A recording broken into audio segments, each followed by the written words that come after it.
I'm Deborah Rowland, author of Still Moving, How to Lead Mindful Change. And my big idea is that in order to lead big change well, you first have to work on what is inside yourself. What is the basis for this? Two things. One is my experience in the field. So when I was head of BBC Worldwide Human Resources, I discovered that under high pressure, the quality of my being, my mood, my inner state was as important as what I did as a leader. And that got me thinking, maybe the inner condition of a leader is vital in when you're leading big change.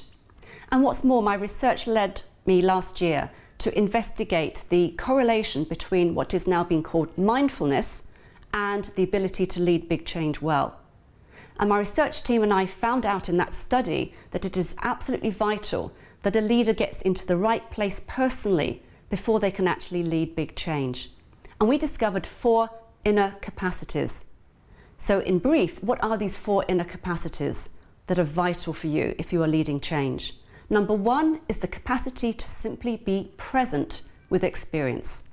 Not to worry about what happened yesterday, not to be anxious about what is going to be happening tomorrow, but leaders who can notice current experience can spot the new things that need to happen. Number 1, staying present. Number 2, we call it curious and intentional responding. This is the ability to, in a way, in all of experience, be able to hit the pause button between what you experience and how you react. Sometimes our impulsive reaction is not necessarily the most creative and resourceful approach when you are leading big change.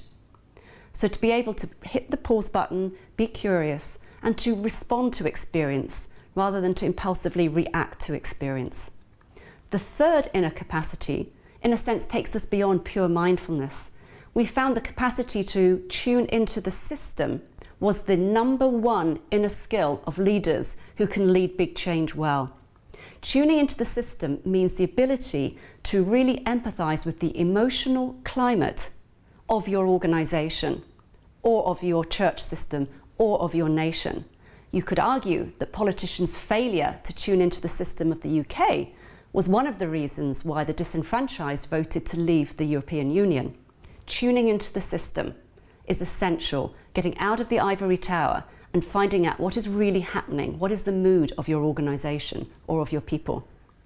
The final inner capacity is what I'm calling acknowledge the whole. What does that mean? This is the capacity to view all of experience, including disturbing features, as essential, to face difficulty, to go towards difficulty rather than avoid it. Any change by nature requires you to disturb patterns. That will require you to do difficult things.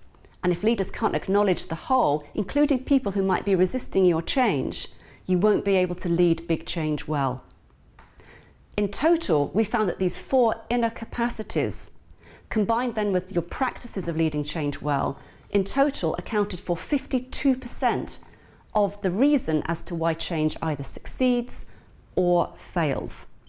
So ignore working on yourself at your peril if you are attempting to lead big change.